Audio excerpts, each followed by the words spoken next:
We gather here tonight, our country is less secure and more isolated than it has been any time in recent history. The Bush foreign policy has dug us into a very deep hole with very few friends to help us climb out. And for the last 7 years, the administration has failed to face the biggest forces shaping this century.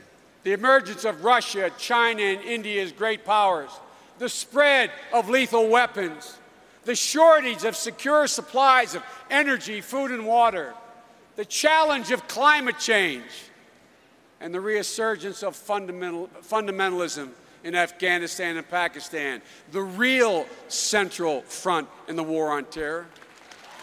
Ladies and gentlemen, recent years and in recent days, we've once again seen the consequences of this neglect, with Russia challenging the very freedom of a new democratic country of Georgia. Barack and I will end that neglect. We will hold Russia accountable for its actions, and we will help the people of Georgia rebuild. I've been on the ground in Georgia, Iraq, Pakistan, Afghanistan, and I can tell you in no uncertain terms, this administration's policy has been an abysmal failure. America cannot afford 4 more years of this failure. And now, despite being complicit in this catastrophic foreign policy, John McCain says Barack Obama is not ready to protect our national security. Now let me ask you this. Whose judgment do you trust? Should you trust the judgment of John McCain when he said only 3 years ago, Afghanistan, we don't read about it anymore in the papers because it succeeded? Or should you believe Barack Obama, who said a year ago, we need to send 2 more combat battalions to Afghanistan?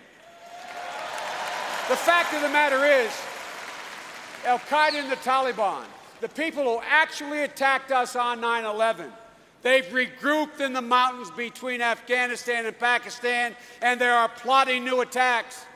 And the chairman of the Joint Chiefs of Staff has echoed Barack's call for more troops.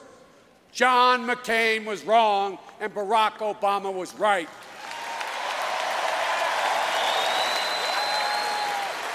Should we trust John McCain's judgment when he rejected talking with Iran and then asked, what is there to talk about? Or Barack Obama, who said, we must talk and make clear to Iran that it must change?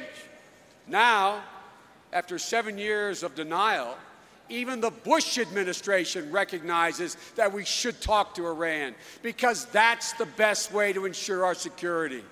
Again and again, John McCain has been wrong and Barack Obama is right. Should we trust John McCain's judgment when he says we can't have no timelines to draw down our troops from Iraq, that we must stay indefinitely? Or should we listen to Barack Obama, who says shift the responsibility to the Iraqis and set a time to bring our combat troops home? Now, after 6 long years, the administration and the Iraqi government are on the verge of setting a date to bring our troops home. John McCain was wrong and Barack Obama was right.